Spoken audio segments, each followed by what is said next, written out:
পান্ডুয়ার শ্রীরামবাটি সমবায় উড়ার লাল আবির। 26-এর বিধানসভা নির্বাচনের আগে লাল ঝড় পান্ডুয়ায়। বছর ঘুরলে রাজ্যে বিধানসভা নির্বাচন। যে বিধানসভা নির্বাচনের আগে সমবায় নির্বাচনে সিপিএম এর কাছে বড়সড় ধাক্কা খেল তৃণমূল। হুগলির পান্ডুয়ার শ্রীরামবাটি সমবায় সমিতি লিমিটেডে আজ শনিবার ছিল সভাপতি নির্বাচন। সেই ভোটে 11টি আসনে জয় পেল সিপিআইএম। শ্রীরামবাটি সমবায় উড়ল লাল আবির। 26-এর ভোটের আগে পান্ডুয়ার সমবায়ে বড় জয় বামেদের। আগে এই সমবায় তৃণমূলের দখলে ছিল, তাদের থেকে এই সমবায় ছিনিয়ে নিল সিপিআইএম। শনিবার সকাল 11টা থেকে শুরু হয় ভোট গ্রহণ, চলে বেলা 3টে পর্যন্ত।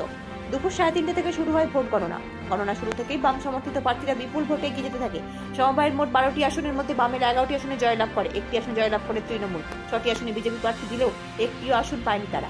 বাম সমর্থিত প্রার্থীরা জয়ের পরে লাল আবির খেলায় মেতে ওঠেন। বিধানসভা ভোটের আগে সমবায় নির্বাচনে জয় বামেদের বেশ কিছুটা অক্সিজেন জোগালো বলেই মনে করছে রাজনৈতিক মহল। পান্ডুয়ার প্রাক্তন বিধায়ক আমজাদ হোসেন বলেন, 3 মাস আগে ভোট হওয়ার কথা ছিল, কিন্তু তৃণমূল করতে দেয়নি। তারা জানতো তাদের উপর মানুষের ভরসা নেই। 10 বছর ধরে তৃণমূল এই সমবায় দখল করেছিল, সমবায়কে লুট করেছে। এই সমবায়কে দুর্নীতিমুক্ত করতে, পরিচালনা করতে বাম প্রার্থীদের ভোট দিয়েছে ক্ষেত মজুর, কৃষক, বর্গাদার, পাট্টাদার। মানুষের পরিবর্তন হচ্ছে, এটা থেকেই বোঝা যাচ্ছে এই জয় আগামী দিনের বড় লড়াইয়ের প্রস্তুতি। পান্ডুয়া ব্লক তৃণমূল প্রাক্তন সভাপতি সঞ্জয় ঘোষ বলেন, কেন এমন ফল হলো তা তদন্ত করতে দেখা হবে। ইতিমধ্যে দলের উচ্চ নেতৃত্বকে জানানো হয়েছে। সমবায়ে কারা প্রার্থী হবে তা বর্তমান ব্লক সভাপতি ঠিক করেছিলেন।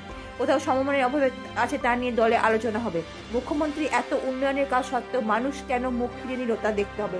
যদিও এই বিষয়ে জানতে ব্লক সভাপতি আনিসুল ইসলামকে ফোন করলে তিনি ফোন ধরেননি, উত্তর দেননি কোনো হোয়াটসঅ্যাপ মেসেজে। ব্যুরো রিপোর্ট, আমার বাংলা নিউজ।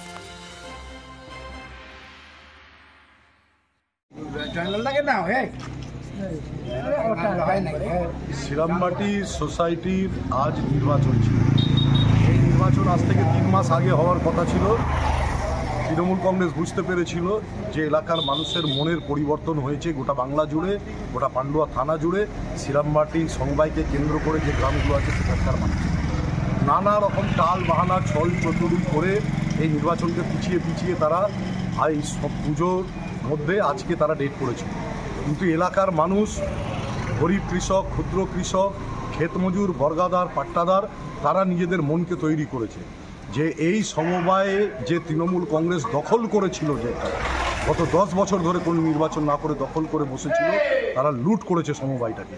সেই সমবায়কে দুর্নীতিমুক্তভাবে, স্বচ্ছভাবে পরিচালনা করতে, প্রকৃত গরিব, বর্গাদার, পাট্টাদার, ক্ষেতমজুর, গরিব কৃষক, প্রান্তিক কৃষকের সমবায় গড়ে তুলতে তারা বামপন্থী প্রার্থীদের, সমবায় বাঁচাও মঞ্চের প্রার্থীদের তারা বিপুলভাবে ভোট দিয়ে এই সমবায়ে বিপুল ভোটে জয়যুক্ত করেছেন। তার জন্য শ্রীরামবাটি সোসাইটির আন্ডারে যে গ্রামগুলো আছে, আমাদের কানুর, শ্রীরামবাটি, পানপা, গুতুরো, নগরডাঙ্গা, সোমরাগড়ি, এই সকল গ্রামের সমস্ত কৃষক, ক্ষেতমজুর, বর্গাদার, পাট্টাদার, যারা এই সমবায়ের সমবায়ী, তাদের সকলকে আমাদের পার্টির থেকে আমরা শুভেচ্ছা, ধন্যবাদ, অভিনন্দন জানাই। এবং মানুষের মনের যেই পরিবর্তন হচ্ছে, সেই পরিবর্তন আগামী দিনের যে বড় লড়াই, সেই লড়াইয়েও মানুষ দেখাবে, তার জন্য প্রস্তুত হচ্ছে। আজকে কানুর শ্রীরামবাটি সমবায়ের নির্বাচন ছিল। 12টা আসনে সমবায়ের সভাপতি নির্বাচন হয়েছে। ফলাফল কি হয়েছে? দেখুন, আমার কাছে যেটা খবর আছে যে আমরা সেখানে পরাজিত হয়েছি। ওরা 11টা পেয়েছে, আমরা একটা পেয়েছি। কেন এরকম হলো সেটা দলের মধ্যে আলোচনা করে বিশ্লেষণ করা হবে। আমরা জেলা কমিটিতেও বসবো। আমাদের সভাপতি আছে, জেলার চেয়ারম্যান আছে, জেলার সবাই আমরা বসে তদন্ত করব, সঠিক সিদ্ধান্ত নেব কেন এরকম রেজাল্ট হলো। মামাটি মানুষের উন্নয়নের করা সত্ত্বেও কেন এরকম রেজাল্ট হলো, এটা যথাযথ তদন্ত করিয়ে আমরা বিশ্লেষণ করবো যে আগামী দিনে কীভাবে রিকভারি করায়, কীভাবে আবার সমবায় আবার নির্বাচনে জয়লাভ করে। দাদা, লোকসভা তৃণমূলের, বিধানসভা তৃণমূলের, পঞ্চায়েত সমিতির তৃণমূলের, 16টা পঞ্চায়েতের বেশিরভাগই তৃণমূলের। সেই জায়গায় সমবায় নির্বাচন শ্রীরামবাটিতে সিপিএম সমর্থিত প্রার্থীরা জয়লাভ করেছে এবং 11টা আসনে জয়লাভ করেছে, বিপুলভাবে জয়লাভ করেছে। ব্লক সংগঠন তৃণমূলের কোথাও কি পিছিয়ে? দেখুন, আমি আপনাকে বলি, সেটা আমি দলের মধ্যে আলোচনা করব। আমি যতদিন ব্লক সভাপতি ছিলাম ততদিন প্রত্যেকটা নির্বাচনে সেই ডাক্তার রত্না দেনাথকেও 34,000 ভোটে জিতিয়েছি, আবার রচনা বন্দ্যোপাধ্যায়কেও জেতানো হয়েছে। তারপরে পঞ্চায়েতগুলো, সমিতি, জেলা পরিষদ সবই জেতানো হয়েছে।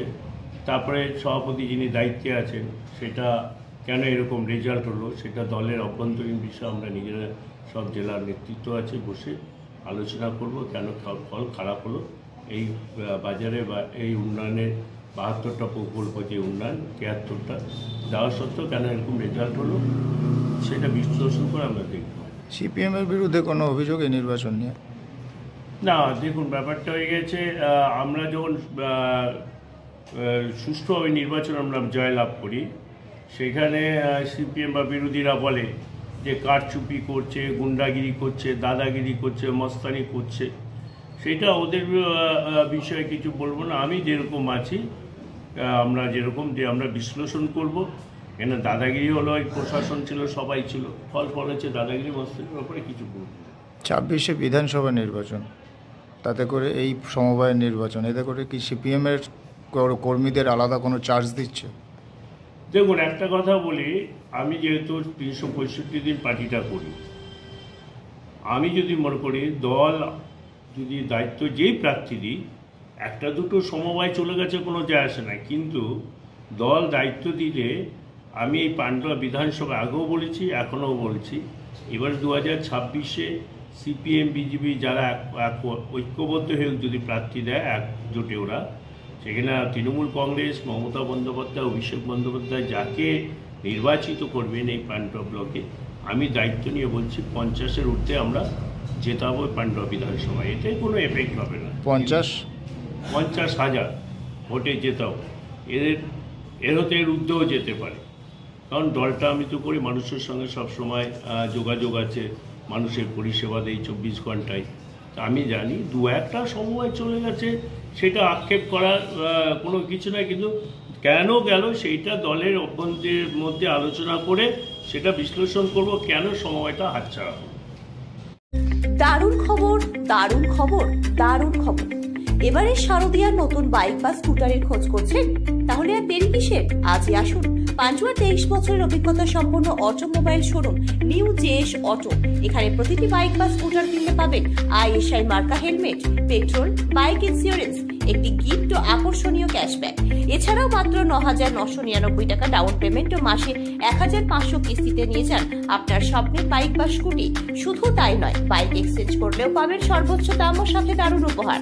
তাই দেরি না করে আজই আসুন আমাদের শোরুমে। আমাদের ঠিকানা নিউ জেএস অটো, কাকলি সিনেমাতলা, পান্ডুয়া, হুগলি। মোবাইল 9851332280।